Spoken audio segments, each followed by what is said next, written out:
हैं जो इस वीडियो को देखने के बाद से उठ रहे हैं कि आखिर उस वक्त पुलिस कहां थी जब इस तरीके के आयोजन किए जा रहे थे। दूसरी बात ये कि क्या वाकई प्रदेश में पुलिस का बिल्कुल खौफ नहीं रहा, जो अपराधी इस तरीके से बेखौफ हो गए हैं और बेखौफ होकर पूरी तरह से हथियार को स्टेज पर लहरा रहे हैं, बेखौफ होकर बंदूक को हाथ में लेकर स्टेज पर चढ़ जाते हैं और फिर अपने ताकत का शक्ति का प्रदर्शन करते हैं। कुल मिलाकर पिछले चंद घंटे में एक के बाद एक हत्या के वारदातों ने बिहार को हिलाकर रख दिया है। ऐसा लगता है कि अपराधियों ने कानून का खौफ जो है वो बिल्कुल खत्म हो चुका है। वारदात के बाद पुलिस लकीर पीट रही है और थोथी दलीलें दे रही है।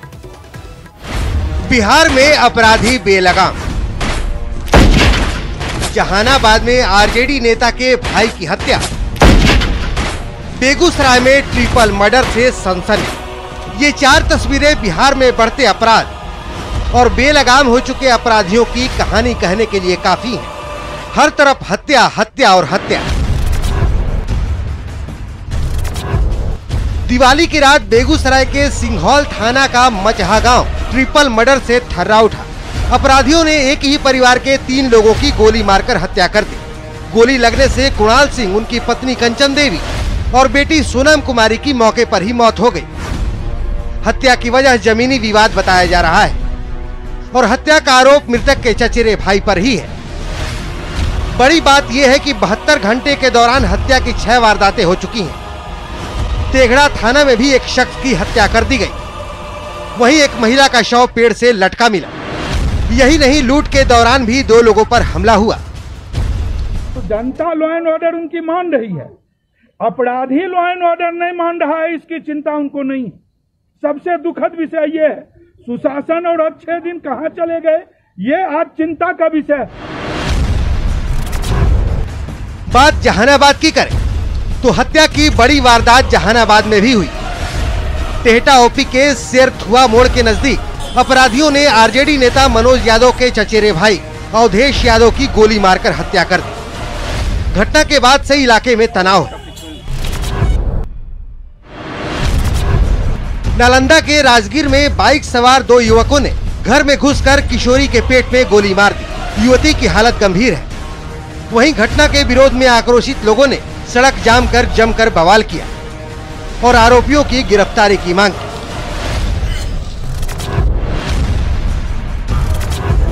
गोलीबारी दरभंगा में भी हुई। लहरियासराय थाना के कमर्शियल चौक के नजदीक बदमाशों ने रेडीमेड कपड़ा दुकानदार के ऊपर ताबड़तोड़ फायरिंग की, जिससे दुकानदार गौतम सिंह घायल हो गया, जबकि एक दूसरे दुकानदार की गोली लगने से मौत हो गई। बीच बाजार हत्या को लेकर लोगों में आक्रोश है, जिसको देखते हुए मौके पर भारी संख्या में पुलिस की तैनाती कर दी गई। अभी लोगों से पूछताछ किया तो छोटी मोटी बात पता चली है कि क्या घटना हुई है, लेकिन जो लोग बताया उनका कुछ नाम आया है। उनकी गिरफ्तारी के लिए टीम को लगाया गया है, जल्दी गिरफ्तारी कर ली जाएगी।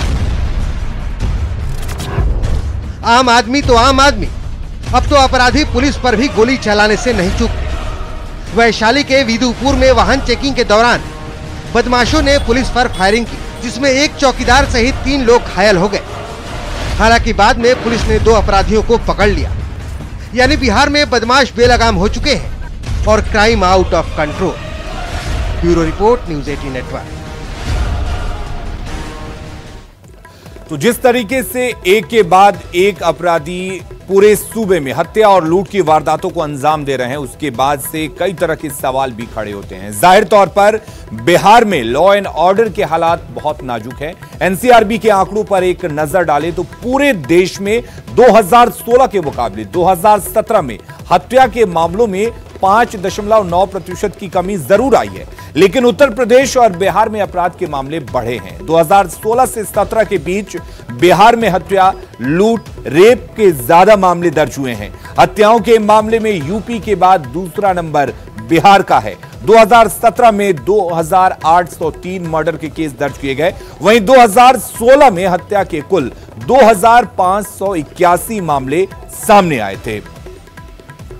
तो इस तरीके से सवाल यही है कि क्या बिहार में सरकार या फिर पुलिस अपराध पर लगाम लगाने में नाकाम साबित हो रही है, क्योंकि पुलिस प्रशासन की तरफ से, सरकार की तरफ से दावे तो कई तरह से किए जाते हैं, लेकिन जिस तरीके से आंकड़ों पर भी अगर हम नजर डालें, उससे तो सवाल यही है कि यहां पर पुलिस और प्रशासन पूरी तरह से अपराध पर काबू नहीं कर सकी है। तो अपराधी किस तरीके से बेखौफ होकर अपराध को अंजाम दे रहे हैं, इसकी बानगी शिवहर में भी देखने को मिली। डीएम ऑफिस से महज 100 मीटर की दूरी पर लुटेरों ने बैंक लूट लिया और फरार हो गए। अब पुलिस के सामने सिवाय लकीर पीटने के कोई ऑप्शन नहीं है। शिवहर में दिन दहाड़े बैंक लूट, हथियार के बल पर 32 लाख की लूट।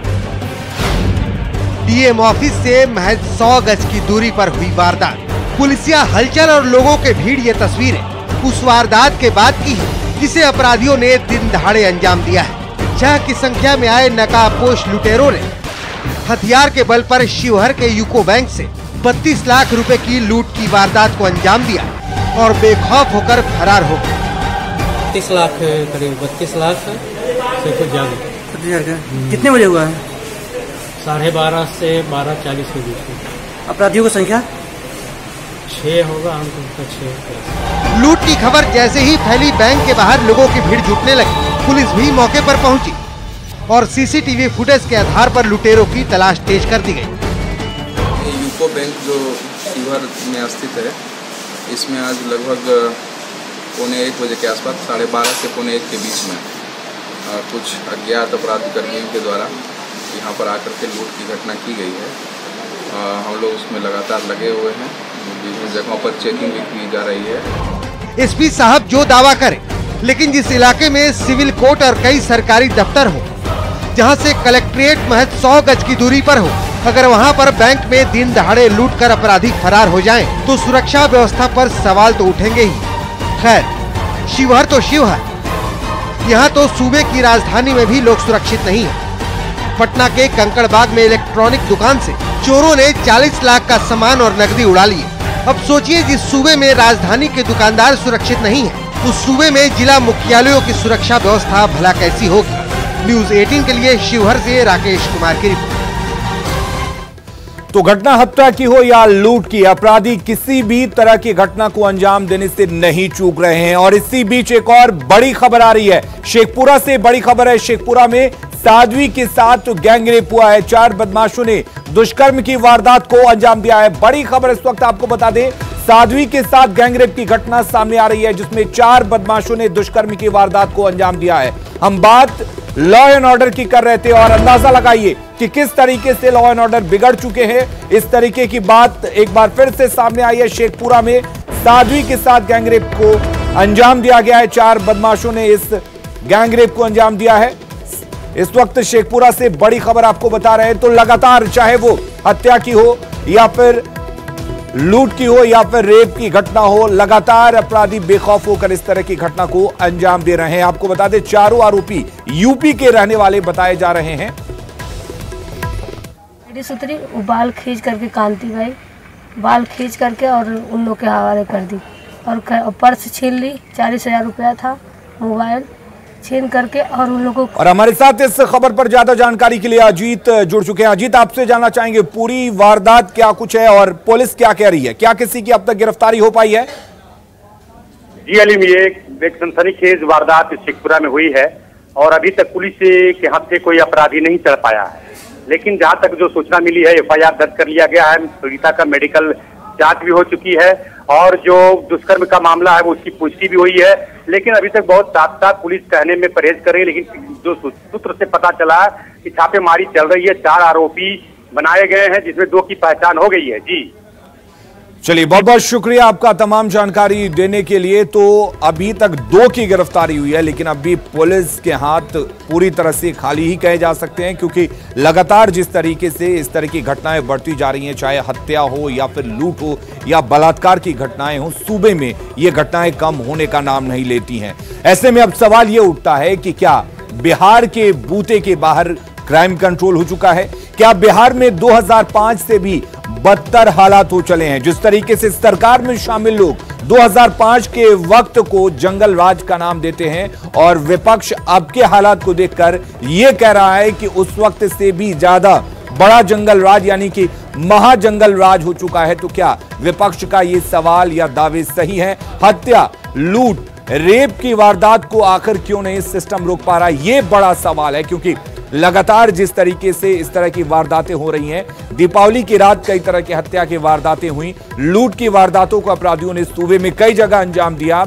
यहां तक कि कलेक्ट्रेट के बगल में एक बैंक से 32 लाख रुपए लूट लिए जाते हैं। ये तमाम घटनाएं कहीं ना कहीं पुलिस रही है। छठ पूजा को लेकर शिवगंगा तालाब कितना साफ है, इसका जायजा लिया हमारे संवाददाता मनीष राज ने। आस्था का महान पर्व छठ और इस वक्त हम बाबा नगरी के शिवगंगा तालाब पे हैं और ये तालाब पौराणिक तालाब है। यहाँ पर मान्यता है कि जो भी तीर्थयात्री बाबा पर जलार्पण करने के आते हैं वो पहले यहाँ डुबकी लगाते हैं और उसके बाद जलार्पण करते हैं। और इस वक्त का नज़ारा है और पूरे शहर का यहाँ पे पूजा करने वाले पहुँचते छठ में, लेकिन जो नज़ारा यहाँ दिखाई दे रहा बड़ा दयनीय स्थिति है। पॉलीथीन तैर रहा है, फूल पत्ती तैर रहे हैं, पत्ते भी हैं और स्थिति बड़ा दयनीय है। अब छठ पूजा है, यहाँ पूजा समिति है, इनसे हम सीधे पूछते हैं कि क्यों है ये स्थिति। अब तो पूजा है छठ पूजा, क्यों स्थिति ऐसी है? देखिए, कल दीपावली खत्म हो गई, कल दीपावली थी और उसके वजह से लोग कलश विसर्जन कर रहे हैं शिवगंगा में और पॉलीथीन फूल और पॉलीथीन समेत शिवगंगा में डाल रहे हैं, जिसके वजह से हम लोग कल से सफाई का कार्य आरंभ करेंगे और उसके बाद अनवरत चलते रहेगा। फिलहाल आप लोग क्या कर रहे हैं? अभी जो है हम लोग लाइटिंग का काम कर रहे हैं और बांस बल्ला वो बना रहा है। स्टॉल जो पूजा सामग्री जिस स्टॉल से वितरित होगा वो स्टॉल बन रहा है। हम लोग 30-40 स्टॉल लगाते हैं। सुरक्षा एक बड़ी यहाँ पर एक मुद्दा है, उसके लिए क्या हम लोग एनडीआरएफ से ये अपील करते हैं जिला प्रशासन से कि एनडीआरएफ की टीम रहे। पिछले साल भी हम लोग बोले थे, वो पिछले साल एनडीआरएफ की टीम नहीं थी, उस भादव खत्म होने के बाद वो चला गया था, तो हम लोग नाव मंगाते थे जिससे सुरक्षा, लेकिन एनडीआरएफ की टीम परमानेंट यहाँ शिफ्ट हो गई है।